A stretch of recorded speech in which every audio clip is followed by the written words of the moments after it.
Bonjour et bienvenue sur le podcast des Chroniques de l'éveil. Je suis Julie Michaud, coach et thérapeute et spécialisée pour vous accompagner à comprendre ce qui se joue dans votre vie. Pourquoi vous êtes en réaction, pourquoi vous ressentez ces émotions, vous apprendre à vous détacher du personnage principal pour enfin vous amuser à jouer les rôles de votre vie. Découvrez mes prestations sur le site www.juliemichaud.com ou plus de contenu gratuit sur l'éveil sur la page des réseaux sociaux Les Chroniques de l'éveil. N'hésitez pas à me faire des retours sur les différents épisodes ou à venir me parler en direct en message privé. Bon épisode! Aujourd'hui, je vais vous faire une révélation. Je viens de me rendre compte ces derniers jours à quel point j'avais pu me tromper dans ma perception, dans l'image que je me faisais des personnes qui réussissent. Et vous savez, alors, peut-être que ça ne va pas vous parler, peut-être qu'il y a d'autres personnes qui voient les personnes qui réussissent comme moi, mais tous ces grands entrepreneurs, les sportifs, les artistes, des gens qui... J'avais cette image de gens très charismatiques, très très forts.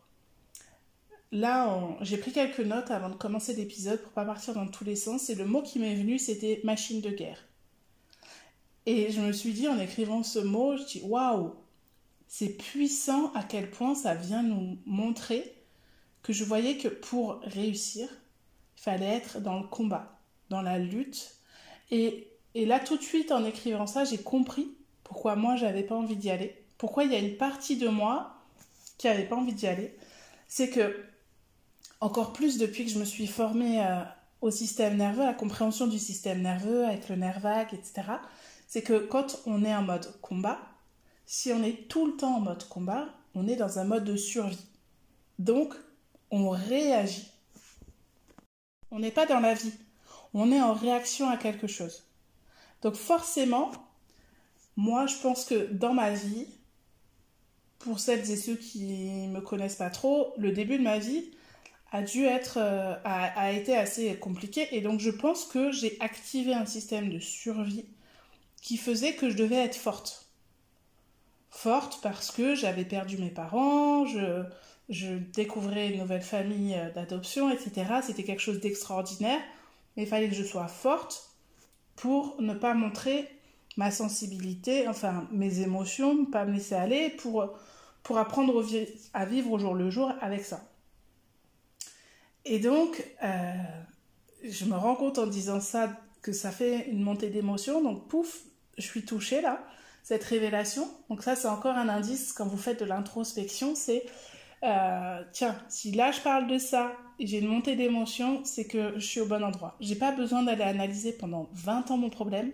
À partir du moment où je parle de quelque chose et qu'il y a une émotion qui monte, c'est que il y a une situation, il y a quelque chose qui est en lien avec ça. Il faut savoir que moi, généralement, j'ai toujours parlé de mon histoire de vie avec beaucoup de distance et beaucoup de recul, presque coupé des émotions. Donc, bref, je pense que, du coup, dans mon corps, mon système de survie a été dans une sorte de combat pour justement dépasser ces émotions, ne pas sombrer. Parce que, en tant que petite fille, j'avais besoin des adultes, comme tous les enfants, on a besoin des adultes pour assurer notre survie. Donc, j'ai projeté sur les adultes mon besoin de survie et j'ai fait en sorte que tout se passe bien pour qu'ils me maintiennent en vie. Alors ça, c'est très, très inconscient quand je dis ça. On ne s'en rend pas compte, tous les enfants font ça. Mais du coup, ça m'a formaté, conditionné dans un comportement où je ne voulais pas causer plus de problèmes aux adultes, je voulais rentrer dans le rang, je ne voulais pas sortir du cadre. Et en fait, j'étais plutôt... En plus, j'ai eu une éducation où il fallait plutôt être discret. Voilà, c'était dans les années 90, donc ce n'était pas les mêmes générations qu'aujourd'hui, où les enfants devaient ne pas empiéter un petit peu sur le monde des adultes. Aujourd'hui, c'est totalement différent. Donc, j'ai grandi en étant cet enfant sage, et ça fait des années que j'essaye de tout déconstruire. Donc, deuxième information importante à noter, si vous voulez du changement dans votre vie, si vous voulez une évolution, une transformation, vous avez besoin d'oublier tout ce que vous avez appris, vous avez besoin d'oublier tout ce qu'on vous a demandé d'être pour pouvoir vous connecter à ce que vous êtes, pour pouvoir être vraiment pleinement vous-même. Et je me dis en ce moment encore plus que si je suis autant dans une quête d'accompagner les autres à être eux-mêmes, c'est parce que forcément avec mon histoire, comme je connais pas toutes mes origines, etc., puisque j'ai été adoptée, même si j'ai retrouvé une partie de ma famille biologique, ça a été l'histoire de ma vie. J'ai grandi en me demandant qui j'étais. Donc, c'est logique qu'aujourd'hui, j'aide les personnes à prendre conscience de qui elles sont. Et puis, parce que j'ai expérimenté le fait que finalement, même si on ne connaît pas nos origines, même si on ne connaît pas forcément toute notre histoire, même si on n'a pas nos parents pour nous raconter notre naissance, etc., ça n'enlève rien à notre valeur et à ce qu'on est aujourd'hui. Bref, c'était une petite parenthèse. Donc, je vous ai dit, je ne sais même plus ce que j'ai dit, dans les choses importantes, c'était voilà, de déconstruire ce que vous êtes. Et donc, pour déconstruire ce que l'on est, il faut qu'on prenne conscience de nos pensées. Il faut qu'on se rende compte des schémas neuronaux qu'on a créés, c'est-à-dire que à force de vivre des choses, à force d'entendre des choses, on a fait des associations d'idées en se disant alors par exemple là, je vais vous donner l'exemple moi des gens qui réussissent, ce qu'ils veulent dans la vie. Alors que ça soit au niveau entrepreneurial, au niveau artistique, au niveau familial. Donc la réussite égale le combat, égale être une machine de guerre.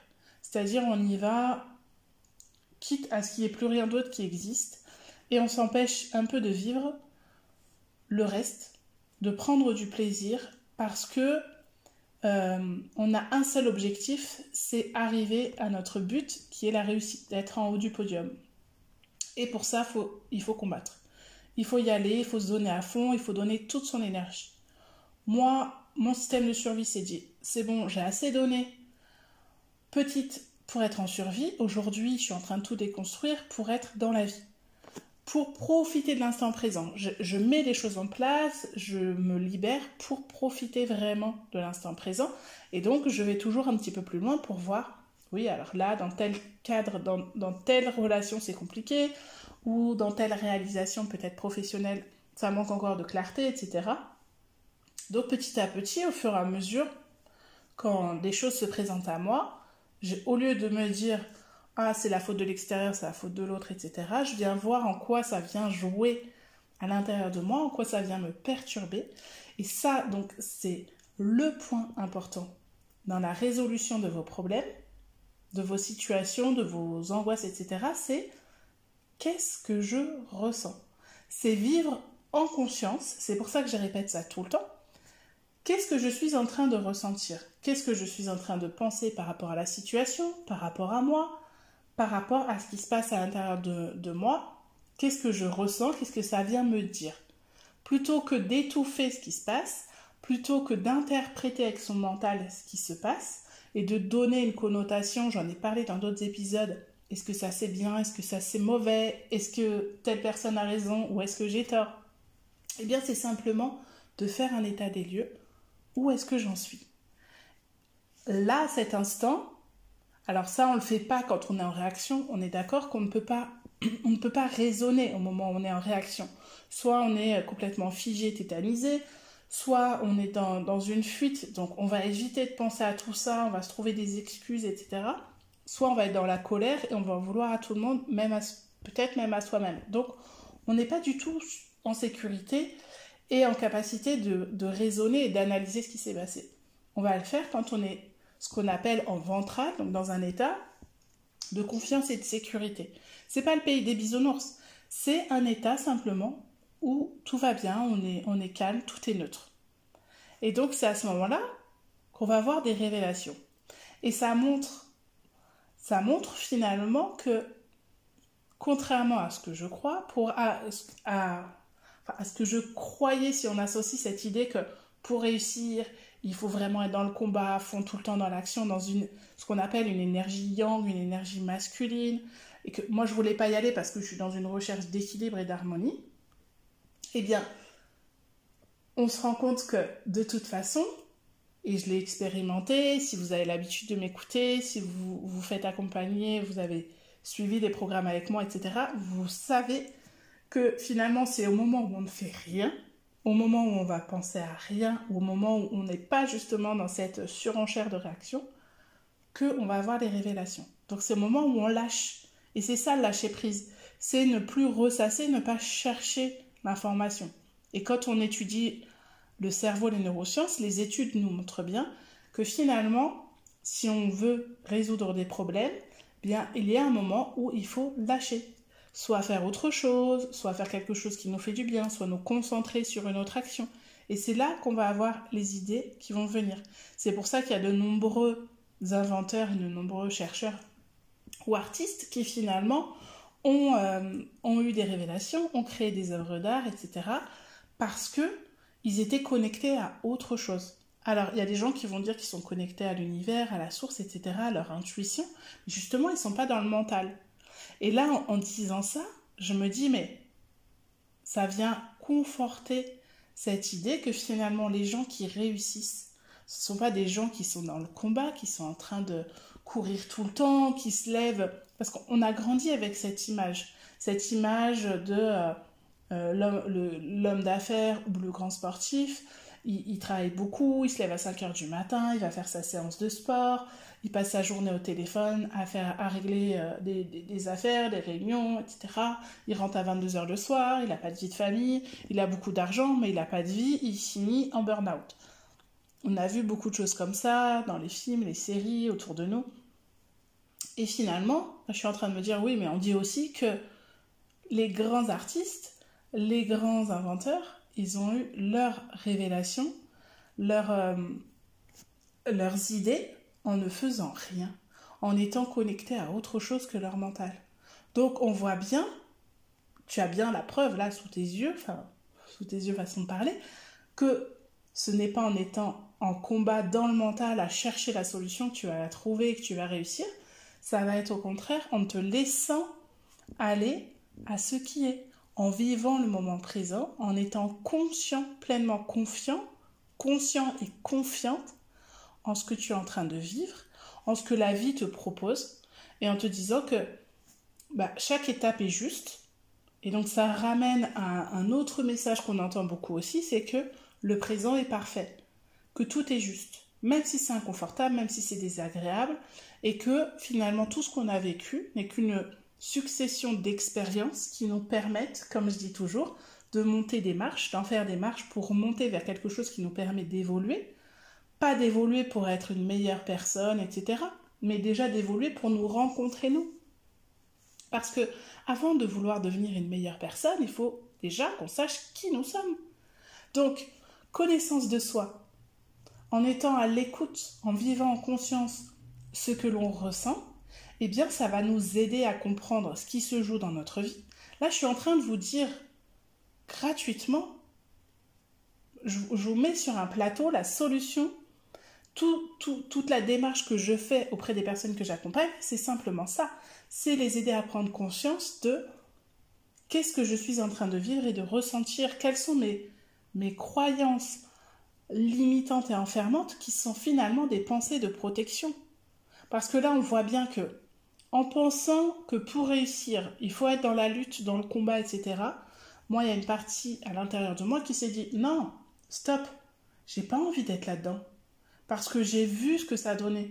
J'ai vu les personnes faire des burn-out, péter complètement les plombs, et finalement, peut-être pas avoir plus d'argent, ou avoir de l'argent, mais pas être heureux. J'ai pas envie de tomber là-dedans. Et là, je suis abonnée à beaucoup de coach business, etc., sur Instagram, et je me rends compte qu'ils ont tous ce discours-là. Attention, attention, au début, j'ai beaucoup travaillé, je comptais pas mes heures, je me suis perdue. Et maintenant, tout le monde vous dit, travailler 5 heures par semaine, gagner 10 000 euros par mois.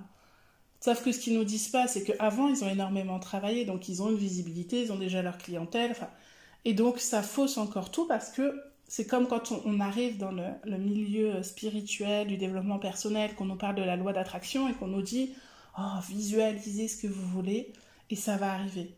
Non, il y a quand même du passage à l'action qui doit se faire. Donc, le fait d'apprendre comment fonctionne notre cerveau et notre corps, ça me permet de me rendre compte que finalement, ok, il n'y a pas besoin d'être dans le combat. Si je suis dans le combat tout le temps, je vais m'épuiser. Par contre, j'ai besoin quand même d'énergie pour passer à l'action. J'ai besoin d'énergie pour pouvoir eh bien, faire mes formations, donc suivre mes formations, contacter, accompagner les gens, gérer ma communication, mon marketing, parce que je reste une chef d'entreprise, même si je suis thérapeute et coach, j'ai quand même besoin de me faire connaître pour pouvoir avoir des clients. Donc, j'ai besoin d'avoir plusieurs casquettes en tant qu'entrepreneur. Et c'est vrai qu'au début d'une entreprise, je suis encore une jeune entreprise, j'ai besoin de faire beaucoup d'actions. Mais c'est vrai que, étant aussi maman, belle-maman, travaillant à la maison, mon timing est très serré. Donc, ces derniers mois, j'ai été en lutte un petit peu en me disant que finalement, quand je calculais, parfois, je m'amusais à calculer le temps que j'avais concrètement seule pour travailler ou pour recevoir des clients, et sur un mois, eh bien, j'avais 15 jours.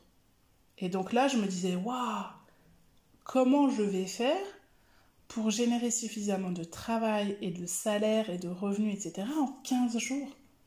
Et donc, il y avait une espèce de lutte qui se mettait à l'intérieur de moi, des choses, voilà. Et c'est là que tout se joue dans notre inconscient, qu'il faut aller plonger.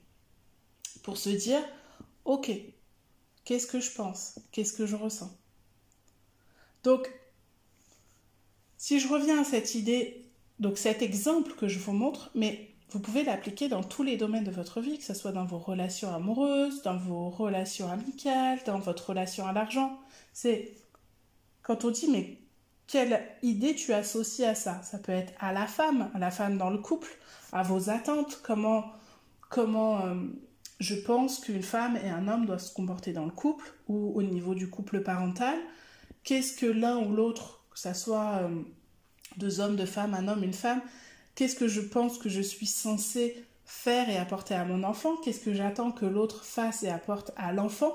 Et vous allez vous rendre compte que si jamais il y a un bug quelque part, c'est peut-être parce que vous avez une projection qui est faussée par rapport à ce que vous avez expérimenté, par rapport à ce que vous avez vu toute votre vie, l'exemple que vous avez eu. Demandez-vous aussi pourquoi, quand je réagis comme ça, est-ce que j'imite quelqu'un? Parce que j'ai toujours vu ma mère, mon père réagir ainsi, et donc par automatisme, je réagis de la même façon.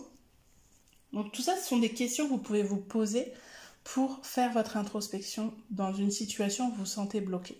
Vous allez vous rendre compte aussi que plus vous allez observer, donc observez votre mental qui est en train de penser à tout ça, observez votre subconscient, plus vous allez pouvoir déprogrammer des choses parce que vous allez vous désidentifier.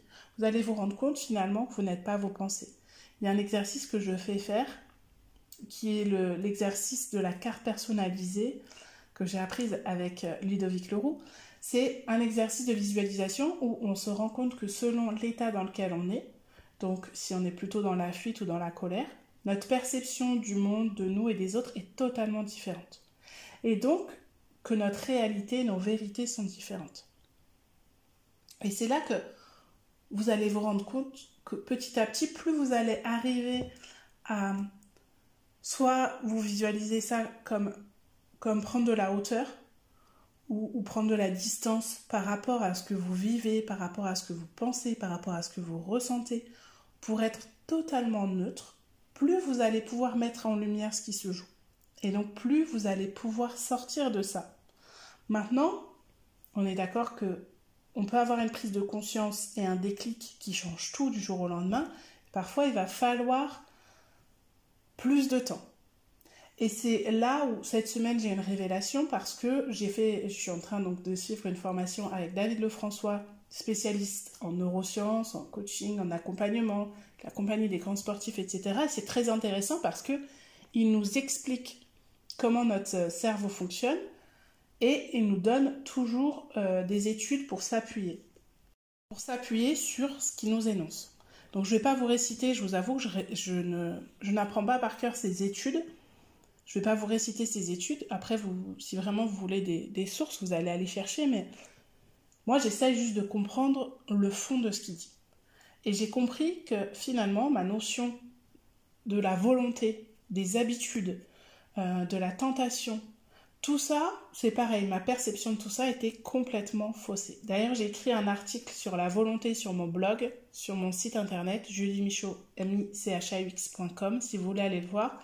Et j'ai écrit aussi un post Instagram sur ce qu'on appelle la compensation morale. C'est le fait de faire des choses bien. Donc justement, ça colle avec le sujet d'aujourd'hui quand je vous dis le fait d'être dans cette notion de réussite et donc de se donner à fond pour faire quelque chose de bien, que ce soit au niveau entrepreneurial ou pour son propre bien-être. Donc moi, je sais que finalement, je me rends compte que mes deux problématiques du moment, les deux objectifs de vie que j'ai, des objectifs qu'on pourrait appeler des objectifs de volonté, c'est-à-dire qu'ils me demandent de la volonté, donc c'est prendre plus soin de mon corps en me remettant à une activité sportive, en faisant plus attention à ce que je mange, non pas pour avoir le corps de rêve cet été, mais plutôt pour me sentir mieux dans mon corps, me sentir dans une énergie différente, parce que ça joue aussi pour le passage à l'action. Eh bien, la compensation morale, c'est le fait de se dire, par exemple, aujourd'hui j'ai fait beaucoup de sport, donc ce soir je peux accepter un petit écart. Et après, ça va être de se rendre compte que j'ai associé l'idée de j'ai fait quelque chose de bien à je suis quelqu'un de bien, donc je mérite de faire quelque chose de moins bien. Et c'est là où on voit toute la perversité du fonctionnement, et ça on le fait tous, c'est un fonctionnement du cerveau, qui fait que si on ne vit pas en conscience toutes nos réflexions, nos questions, savoir qu'on se pose 5000 questions par jour, si on vit pas ça en conscience à un moment donné, quand on est face à une tentation, donc ça peut être aussi de sortir un soir et de rentrer très tard, ou de passer 2 heures au téléphone avec quelqu'un qui va pas bien alors qu'on a d'autres choses à gérer, alors qu'on est censé être en pleine forme le lendemain pour un rendez-vous, on est censé gérer nos enfants en même temps, et que du coup ça peut créer un peu le chaos ou un moins bien pour nous. Mais on va se dire, oui, mais cette personne avait besoin de ma présence. Donc, moralement parlant, j'ai été quelqu'un de bien en étant là pour elle. Mais par contre, j'ai pas pris soin de moi. J'ai pas été au bout du mécanisme, donc de mon objectif de prendre soin de moi pour être bien, pour réaliser ce que j'ai à faire le lendemain, pour ce rendez-vous où je suis censée être en pleine forme et au mieux de mon énergie, de mes moyens, etc. Donc, moi, ce que je vois, ça, il le dit pas spécialement, mais moi, ce que je vois surtout, c'est que quand on fait ça, eh bien, on cultive ce sentiment de ne pas être assez. On cultive ce sentiment que finalement, on n'a pas de volonté. Et moi, j'ai toujours grandi avec cette idée que j'avais pas de volonté. Alors, je cite dans l'article de blog, je sais pas si j'en ai déjà parlé dans un épisode, je me rappelle plus, mais parce que ça revient souvent. Quand j'étais petite, en vacances, on était dans un camping en Espagne et il y avait une petite côte pour monter à la piscine et on y allait en vélo. Et j'ai ce souvenir que si je voyais quelqu'un descendre du vélo, eh bien, ça me démotivait complètement. Et là, j'arrive plus à me souvenir si finalement je descendais du vélo ou si c'était un moyen justement de me dire, allez, j'active ce qu'on appelle le sympathique en système nerveux, j'active mon énergie, je vais dans le combat justement pour montrer que moi je suis capable d'y aller, allez, je ne vais pas me laisser faire pour être comme cette personne. Mais pendant longtemps, je me disais, non mais de toute façon, si je fais un exercice sportif et que je me rends compte que la personne devant moi s'arrête alors que j'étais motivée à continuer, ça va me casser dans mon endurance, dans ma persévérance et je ne vais plus y aller. Et je pense, là je fais une association, je pense finalement, parce que c'est un exercice qu'on fait au début quand on travaille sur notre système nerveux pour comprendre nos états et ce qui nous met en réaction, on travaille sur cette notion de rupture, tout ce qui cause des ruptures dans nos états, donc dans cet état où on est bien, calme, tout va bien, et d'un coup, il y a quelqu'un qui va venir nous interrompre, il y a le téléphone qui sonne, il y a l'ordi qui bug, il se passe quelque chose et ça nous fait vriller. Et donc, je me dis que finalement, c'est aussi lié avec tous ces moments où, en travaillant à la maison, en ayant la famille qui est très présente, eh bien, j'ai été tout le temps interrompue. Et c'est peut-être pour ça que je suis moins persévérante qu'avant quand j'étais salariée et que j'avais beaucoup plus d'énergie, j'étais beaucoup plus dans le mouvement que maintenant. Donc, j'avais cette idée que je n'avais pas de volonté. Et finalement, je vais vous expliquer ce qu'est la volonté. La volonté, c'est le pouvoir de faire, le pouvoir de ne pas faire et le pouvoir de vouloir, qui se situe dans la zone préfrontale du cerveau, du cortex, si je dis pas de bêtises. Donc c'est que, en fait, c'est comme si vous découpiez votre cerveau en 3 parties, et donc vous avez ces 3 parties Donc on a cette faculté, on a ce super pouvoir de se dire je le fais pas, j'ai envie de le faire. Sauf qu'on a aussi cette tentation qui peut venir court-circuiter tout ça. Alors soit on est en automatisme et on va se dire je cède à la tentation parce que finalement j'ai bien travaillé ce matin, donc cet après-midi je la joue plus cool. Ou je me prends une salade et une bouteille d'eau, donc je peux manger un bon hamburger bien gras. Toujours cette idée de compenser. Ou demain j'irai faire plus de sport, donc je me lâche, je reprends un verre ce soir. Vous voyez, tous les jours en fait, on a des petits réflexes, enfin tous les jours, tous, il peut nous arriver d'avoir ce genre de réflexe parce qu'on ne se rend pas compte que finalement on va court-circuiter notre objectif de volonté qui est de se sentir bien dans notre corps, de réaliser nos objectifs de vie, nos rêves, nos projets, etc. On va toujours, pouf, glisser un petit truc et après on va dire oh je m'auto-sabote, oh j'ai le syndrome de l'imposteur. Et vous voyez que finalement tous ces termes, j'ai pas confiance en moi, etc. Tous ces grands termes qu'on emploie tous les jours dans le développement personnel, finalement c'est des concepts, mais en réalité c'est juste qu'il se passe des choses dans notre cerveau où on active des modes de protection parce que ça nous rassure. Parce qu'au final, pourquoi je cède à la tentation ? C'est parce que je vais dire, en fait j'ai tout mon subconscient, mon système nerveux, mon cerveau qui sont là pour me protéger, pour rester dans cette zone confortable que je connais, même si elle est douloureuse. Donc même si en ce moment, je me sens pas bien dans mon corps, j'ai pas assez d'énergie, je suis fatiguée quand je monte l'escalier, quand je porte mes enfants, j'ai même pas le courage de sortir marcher ou courir parce que je me sens gras, je me sens grosse. C'est pas une question de régime, etc. Je parle de sensation. Je me sens lourde, on parle pas de poids, on parle pas de tout ça. Je parle vraiment de cette sensation de se dire j'ai pas la niaque, j'ai pas envie, mon corps me dit non. Et donc, si je commence à mettre en place des choses qui me coûtent un certain prix, en énergie, en motivation, en fatigue, en argent, si je me fais accompagner par un coach pour faire en sorte de sortir de cet état, mon cerveau va dire hop, attends, non, on est habitué à rien faire, on est habitué à ce confort, tu vas où ? Parce que le cerveau déteste le changement. Donc il va vouloir nous court-circuiter. Mais si on ne sait pas que le cerveau, il a ce rôle-là, qu'à ce moment-là, en fait, c'est juste notre corps qui dit attention, on ne sait pas où tu vas là. Ça nous fait peur. Reviens à l'état dans lequel tu étais avant. Ça vaut pour tout. C'est pour ça qu'il y a tous ces problèmes de dépendance affective, etc. C'est reviens, même si tu avais mal, même si c'était pas agréable. Nous, on la connaît, cette sensation. On connaît les mécanismes. On n'a pas envie que tu ailles vers autre chose. Donc, il va mettre en place des mécanismes et des fonctionnements pour vous empêcher d'aller vers ce que vous voulez vraiment. Si vous le savez, et c'est à ce moment-là qu'on dit vous êtes responsable de votre vie. Si vous savez qu'il se joue ça dans votre corps, vous allez pouvoir faire un temps d'arrêt et dire « Oh, pourquoi là, j'ai envie d'aller me goinfrer dans le placard, prendre une pot de glace ou quoi ? Est-ce que j'ai vraiment envie de ça par rapport à mon objectif de volonté qui est ma perte de poids, ou ça peut être d'arrêter de fumer, ça peut être plein de choses, de ne pas rappeler mon ex, plein de choses.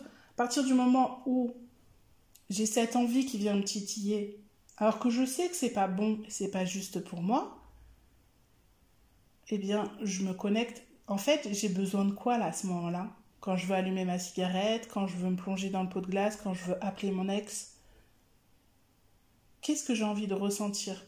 Est-ce que j'ai un besoin de sécurité ? Est-ce que j'ai un besoin de douceur ? Est-ce que j'ai envie d'être vue, d'être reconnue ? Une fois que vous arrivez à analyser plus ou moins ça, et après, c'est pas grave si vous l'avez fait, vous le faites plus tard. Si vous avez craqué, dites-vous, tiens, qu'est-ce que j'avais envie de ressentir à ce moment-là ? Et maintenant que je l'ai fait, comment je me sens ? Vous allez voir que plus vous allez faire ça, plus ça va changer vos relations. Votre relation à la nourriture, votre relation à vos addictions, vos relations professionnelles, amicales, sentimentales, parce que vous allez vivre en conscience tout ça. Donc c'est toujours vraiment, qu'est-ce que je ressens ? Pourquoi je fais ça ? Quel besoin à l'intérieur de moi ? Quelle partie de moi a besoin de s'exprimer, n'est pas entendue ? Et donc après, je vais apprendre avec différentes ressources, et ça, c'est tout ce que je vous propose dans mes accompagnements, c'est d'aller voir ça, parce que d'aller le voir tout seul, c'est pas évident, puisqu'on a notre cerveau qui est en opposition, notre système nerveux qui dit non, non, non, non, non, moi je veux pas aller voir tout ça, t'es gentil, tu restes à ta place, on continue à faire comme d'habitude. Donc c'est pas toujours évident de voir ce qui se cache derrière.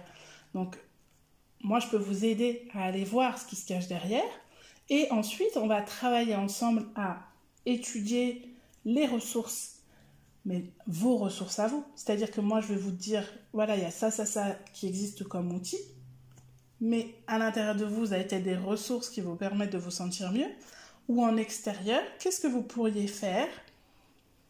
Dans quel état vous pourriez vous mettre? Qu'est-ce qui peut vous aider à retrouver du calme, de la paix, ou pour vous nourrir, ou etc., pour que vous puissiez vivre cette situation autrement, et au lieu de réagir comme vous réagissez d'habitude, et qui vous amène à un résultat où il n'y a pas de résultat du tout, ou alors un résultat qui ne vous convient pas, ou qui n'est pas juste pour vous, comment est-ce qu'on peut revisiter cette expérience? Comment est-ce qu'on peut aller voir que, en fait, finalement, quand vous vivez cette situation, alors par exemple, moi, j'ai fait, je crois, un épisode dessus sur, je me suis rendu compte, il n'y a pas très longtemps, que finalement, ce qui était un de mes blocages aussi, dans le passage à l'action, etc., c'était que je me souvenais de la sensation quand je décevais quelqu'un, de la sensation physique et douloureuse que j'avais. Et donc, j'allais éviter les situations où je risquais de décevoir quelqu'un. Et en évitant ça, ça peut être en faisant preuve de mauvaise foi, ça peut être en fuyant une situation, ça peut être en étant figé et en évitant de passer à l'action, ça peut être en étant en colère pour essayer de cacher cette difficulté, cette peur de décevoir les gens, et donc de ne pas avoir fait quelque chose, ou ne pas avoir dit quelque chose, voilà. Et donc, c'est vraiment lié à quelque chose de physique. Votre corps a ressenti à un moment donné quelque chose, et c'est ce qui crée aujourd'hui le fait qu'ils disent « attention, alerte, danger ». Sauf que vous n'êtes plus la même personne qu'avant. Et c'est tout le travail qu'on fait ensemble lors de l'accompagnement, du coaching, c'est d'aller voir pourquoi vous êtes en réaction. Et plutôt que de se dire « mais de toute façon, j'arriverai jamais à arrêter de fumer. Là, j'ai fumé une cigarette, maintenant c'est mort, je voulais arrêter, mais je me rends bien compte que j'ai aucune volonté. De toute façon, j'ai l'habitude toujours de fumer ma cigarette au moment du café, après le repas, etc. Donc, ces habitudes, elles sont ancrées, c'est trop difficile de changer. Ou là, c'est l'été c'est les apéros, j'arrêterai de boire de l'alcool plus tard. Enfin, là aussi, les habitudes, j'ai compris, grâce à ce que nous a expliqué mon formateur, c'est que finalement, il y a des gens qui ont des zones du cerveau qui sont touchées. Je ne vais pas rentrer dans le détail parce que je ne me rappelle pas de tout techniquement, et puis c'est pas tellement le problème. C'est que quand il y a des zones du cerveau qui sont touchées, la personne avait tout oublié, mais était capable de rentrer chez elle. Parce qu'en fait, les habitudes, ça nous permet de... Alors là, c'est mon interprétation à moi, ce que j'ai compris, c'est peut-être pas les termes exacts, mais en fait, j'ai compris finalement que les habitudes, ça nous permet de ne pas réfléchir. Ça nous permet d'être en mode automatique, de mettre en pause le cerveau d'une certaine façon, parce que il sait dire au corps ce qu'il faut faire à ce moment-là. Et quand je découvre ça, je me dis mais c'est vrai, mais c'est extraordinaire finalement. Moi je croyais que mettre en place des habitudes, ça voulait dire s'imposer des rituels, des routines, et je déteste ça. Parce que ça demande encore des efforts, ça demande encore de l'énergie, du combat, et que ce n'est pas ce que je recherche dans ma vie. Mais si je change d'angle et que je me dis, les habitudes, ça va me faciliter la vie parce que je n'aurai pas à réfléchir et je vais faire les choses en mode automatique, pour des choses, par exemple, qui sont désagréables ou qui me demandent de l'effort ou que j'ai du mal à faire aujourd'hui, si demain ça devenait facile, parce que je ne réfléchis plus et je m'y mets, hop, c'est fait, et je le vis au quotidien. Faire des posts Instagram, enregistrer des épisodes de podcast, me filmer, eh bien, là dans la vie pro, mais on le vit aussi dans la vie perso, plus on le fait, plus c'est facile. Quand vous mettez un bébé au monde, que vous vous retrouvez avec ce petit être tout fragile dans vos mains, les premières fois, quand vous devez donner le bain, lui changer la couche, vous tremblez de partout, vous avez peur de lui faire mal, vous avez peur de mal faire. Et puis à la fin, au bout de plusieurs semaines, de plusieurs nuits et tout, vous vous rappelez même plus ce que vous avez fait la nuit, tellement tout était automatique. Pour le nourrir, pour le changer, pour le câliner, parce que vous étiez concentré à ce moment-là plutôt sur son bien-être à lui, vous l'avez câliné, vous l'avez consolé, vous l'avez rendormi, mais tout ce qui était pratique, entre guillemets, vous êtes capable de changer le pyjama et mettre les milliers de boutons dans le noir. Il y a plein de choses que vous allez être capable de faire avant de partir, ce qu'il faut mettre dans le sac à langer. Il y a plein de choses qui sont automatiques. Vous vous rendez compte toute la journée que c'est comme quand vous avez appris à conduire. Au début, il fallait regarder partout, toutes ces pédales et tout, vous étiez complètement perdu. Maintenant, vous êtes capable de conduire, d'avoir une conversation très, très compliquée, enfin très profonde à côté, ou de chanter de la musique en même temps, enfin une chanson. Vous êtes capable de gérer plusieurs choses en même temps parce que votre cerveau a assimilé des habitudes. Le matin, vous vous levez, vous avez vos habitudes et quand vous devez vous laver les dents, vous n'allez pas vous dire alors là, je dois mettre le dentifrice, je dois me frotter de tel côté, etc. Non, c'est automatique. C'est comme ça que des fois, on se dit est-ce que j'ai fermé la porte à clé, est-ce que j'ai fait ceci, cela, parce que vous êtes en mode automatique. Donc, je me rends compte finalement que je me disais j'ai pas envie de mettre de rituel en place parce que pour moi c'est trop contraignant. Là, si je me dis, bah si j'arrive à créer des habitudes, c'est-à-dire à m'obliger par exemple tous les jours à faire, alors si on prend l'exemple de mon métier, tous les jours à faire un post Instagram, ou prendre une journée et tout planifier, ça va me permettre de me libérer du temps, ça va me permettre d'être... Plus j'ai fait de posts, j'ai fait plus de 300 posts Instagram. Donc vous imaginez bien que maintenant, l'outil de design pour faire le visuel, je le maîtrise un peu mieux que tout au début où je cherchais une application et que mes trucs ressemblaient à rien. Enregistrer un post en vidéo, mettre des sous-titres, etc. Bah, tout ça maintenant, je le fais très naturellement. Et beaucoup plus rapidement, c'est beaucoup plus simple. Donc, c'est tout ça pour vous dire que finalement, ce que vous pensez compliqué dans votre vie peut être facilité grâce à des connaissances, grâce à une autre façon de voir les choses, grâce à des expériences. Donc, ce qui vous paraît compliqué, moi, si je reprends l'idée de... Je pensais qu'être entrepreneur à succès, ça demandait d'être une machine de guerre. Je vais plutôt me dire, ben non, finalement, je sais très bien que, en plus, je le sais, je l'ai expérimenté, je sais que si je veux des idées, c'est plutôt en étant en alternant les états, les périodes où je vais être dans l'action et où je vais être, parce que j'ai remarqué que j'avais plus de créativité si j'étais dans l'action. Donc, des moments où je suis dans l'action en mouvement, et des moments où je suis plus dans le calme, dans un moment plus méditatif, entre guillemets, où je vais m'octroyer rien faire ou mettre mon cerveau sur pause pour être connecté à autre chose. Et c'est comme ça qu'au final, j'ai de la créativité en regardant une série parce que je vis tout le temps en fait en conscience. J'écoute des paroles d'une chanson, je regarde un film, il y a des choses qui me viennent. Je crois que j'en ai parlé dans l'épisode précédent du podcast. Donc, si vous cherchez des solutions, vraiment connectez-vous à ce qui se passe à l'intérieur de vous. Demandez-vous les associations d'idées que vous faites par rapport à votre problématique. Si c'est les hommes, les femmes, la relation amoureuse, la relation de travail, l'entrepreneuriat, la relation parent-enfant. Connectez-vous à ce que vous ressentez. Accueillez tout ça sans jugement. Ne laissez pas intervenir le mental parce que sinon ça ne va pas vous aider. Et donc, essayez de vous reconnecter à ce que vous avez déjà vécu en termes de sensations. Et dites-vous, c'est peut-être normal finalement. Moi, dans mon exemple, c'est normal que je n'ai plus envie d'être dans le combat, dans la survie. J'ai envie d'être dans la vie parce que j'ai été en mode survie pendant très longtemps. Qu'aujourd'hui, je sais que je suis de plus en plus en lien avec moi, donc je peux être de plus en plus en confiance avec moi-même pour pouvoir créer ce que j'ai envie de créer dans ma vie. Et c'est comme ça que j'ai réussi à manifester énormément de choses, c'est comme ça que j'arrive à être en paix avec beaucoup de choses et que j'arrive à transformer des situations et des relations. Donc, finalement, on n'a pas besoin de lutter. J'ai l'exemple même, donc ça prouve bien que selon le point de vue que je cherche, l'état dans lequel je suis, je peux me persuader que pour être un entrepreneur à succès, il faut être une machine de guerre. Ou alors, je peux me dire, oui, mais je sais qu'Einstein et certains artistes et certaines personnes qui ont beaucoup réussi, elles étaient connectées à leur intuition à ce moment-là, ou quand elles ont besoin d'une solution, elles vont prendre une douche. Je crois que c'est Woody Allen qui dit ça. Donc, je sais très bien, pour l'avoir expérimenté, que finalement, c'est dans des moments où je ne vais pas être dans un ressassement, dans une obsession du mental, que je vais trouver les solutions. En plus, j'en ai déjà parlé plein de fois. Donc, je vais plutôt me connecter à ces sensations-là.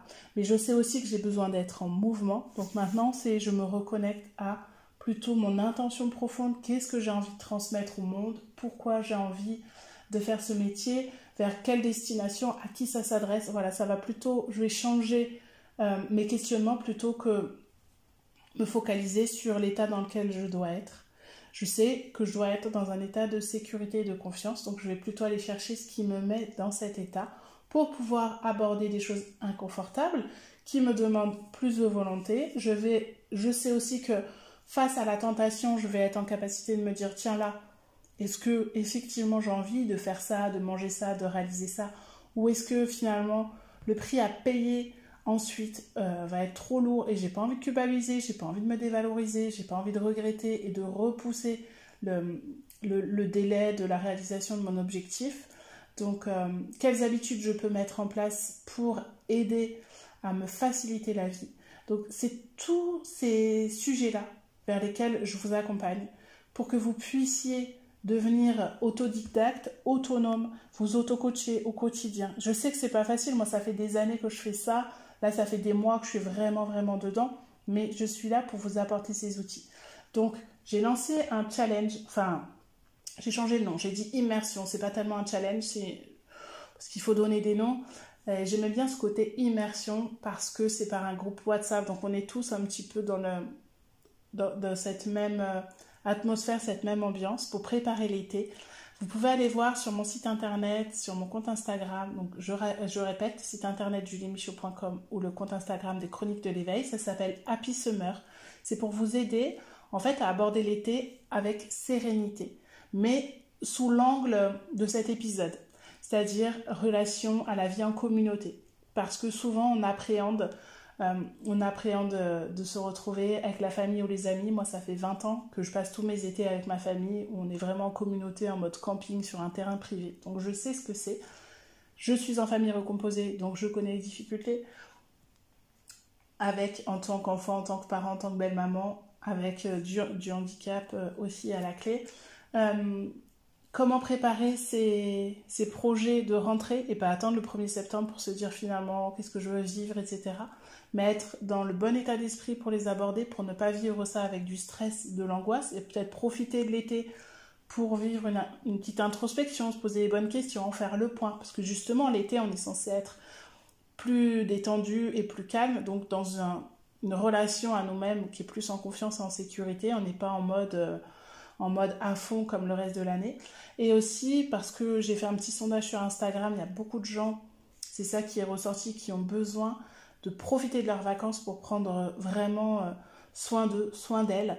Parce que moi la première, quand on est en vacances, qu'on voit du monde, on a tendance à privilégier en fait tout ce qu'on fait pour profiter des autres, pour faire en sorte que les autres soient bien, et on va pas prendre le temps pour lire le livre qu'on rêvait de lire, pour faire la sieste qu'on avait envie de faire.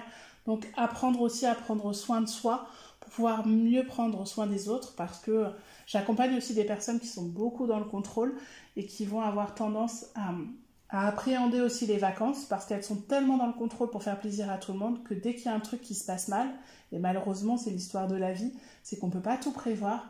Et bah, au lieu de saisir les opportunités, la spontanéité de nouvelles rencontres, de quelque chose qui n'était pas prévu mais qui peut être encore mieux, eh bien, elles vont se fermer, ça va créer des conflits, des malentendus avec le reste de la famille, ça va pourrir les vacances.